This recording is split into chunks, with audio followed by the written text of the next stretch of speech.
اب آپ نے دیکھا کہ احسان کے جواب میں نہ حضور علیہ السلام نے کوئی قول بیان کیا کہ تو ایسا کہے، اور نہ کوئی عمل بیان کیا. احسان کے جواب میں حال بیان کیا. ایک خاص بات کہہ رہا ہوں، لکھ لیں. احسان کے جواب میں میرے مصطفیٰ نے حال کا ذکر کیا. ان تعبد اللہ کأنک، تو اس حال میں عبادت کرے گویا اس کا مشاہدہ ہو رہا ہے.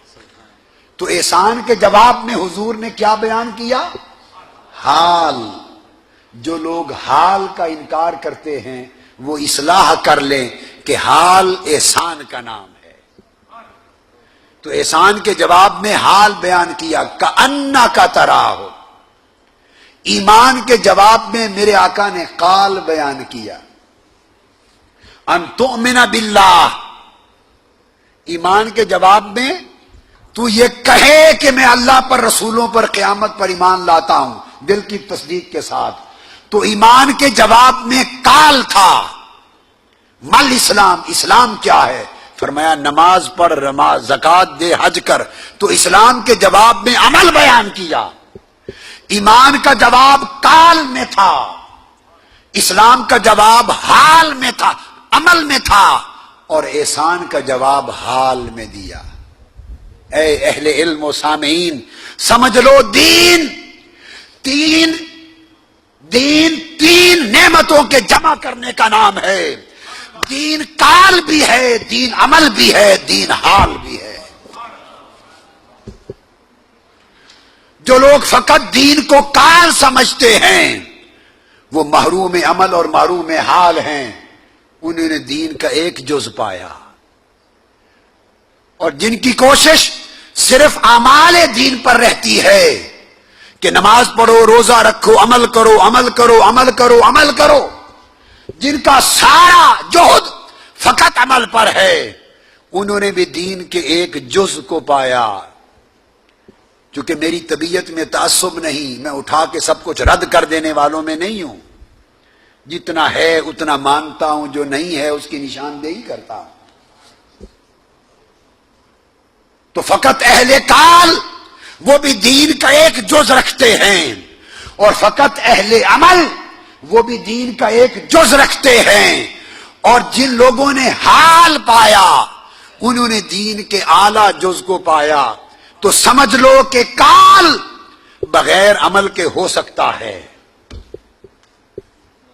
یہ ممکن ہے کہ قول ہو عمل نہ ہو، تب بھی مومن ہوگا، کافر نہیں ہے. قال بغیر عمل کے بولیے ہو سکتا ہے، مگر عمل بغیر قال کے مقبول نہیں ہے. جب پہلے درجے میں تھے تو فقط قول ایمان تھا، قال تھا. شاید صاحب قال پچھلی دونوں حالتوں سے محروم ہو، مگر کوئی مومن جب صاحب عمل ہو گیا، مومن صالح ہو گیا، تو صالح مومن کے عمل میں قال بھی آ گیا، عمل بھی آ گیا. مگر کوئی صاحب حال نہیں ہو سکتا جب تک اس کے اندر، حال کے اندر، قال اور عمل دونوں شامل نہ ہوں. سو جو اہل حال ہوئے وہ اہل عمل بھی ہیں اور اہل قال بھی ہیں. اس لیے ہو سکے تو اہل حال کی مجلس میں بیٹھا کرو کہ حال والوں کے پاس قال بھی ہوتا ہے، عمل بھی ہوتا ہے. اور اگر فقط اہل قال کے پاس بیٹھیں گے، بڑے لگے پھرتے ہیں کہ جن کا قال بڑا اونچا ہے، لچھے دار تقریر کریں گے، لچھے دار تقریریں کریں گے، سر لگائیں گے، فتوے دیں گے. علماء بیٹھے ہیں، توجہ سے سنیں اور دلوں میں اتاریں. اور اگر حال بدل کے نہ گئے تو پھر بیٹھنے کا بھی کوئی حال نہیں ہے. دین زوال کا شکار کیوں ہو گیا؟ ہم دین کی تبلیغ کرنے والے فقط صاحبان کار رہ گئے. ہماری زندگیاں عمل سے بھی خالی ہیں، حال سے بھی خالی ہیں.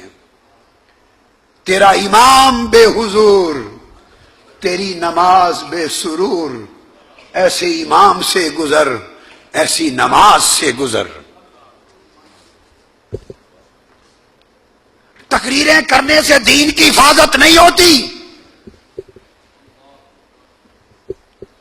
ہم نے مسجدیں بنا ڈالی، تقریریں ساری رات کر دیں، مگر کال کے سمندر، کال کی ندیاں، نہریں بہا دینے والوں سے پوچھو کہ ارے کال والوں، کبھی خدا کے حضور پھر کھڑے ہو کے رونا بھی ملا؟ اس کال کا کیا فائدہ جس میں حال نہ تھا؟ اس لیے واعظ بے اثر ہو گئے، تبلیغیں بے اثر ہو گئی، اور علماء اور اہل علم معاشرے میں عزت گوا بیٹھے. عزت دھکے سے، سوٹے سے، فتوے سے، مکے سے نہیں ملتی. عزت کرائی نہیں جاتی، عزت خود بخود ہوتی ہے. خدا کی قسم، آپ حسن بصری کے حال کی طرف آ جاؤ، اویس کرنی کے حال کی طرف آ جاؤ، جنید بغدادی کے حال کی طرف آ جاؤ، حبیب اعظمی ابراہیم بن ادم کے حال کی طرف آ جاؤ. تم اپنے دل دنیا کی محبت سے خالی کر لو اور کام کو حال سے بھر لو. تمہیں حاجت نہیں عزت کرانے کی، دنیا تمہارے قدم چومے گی، ہاتھ چومے گی.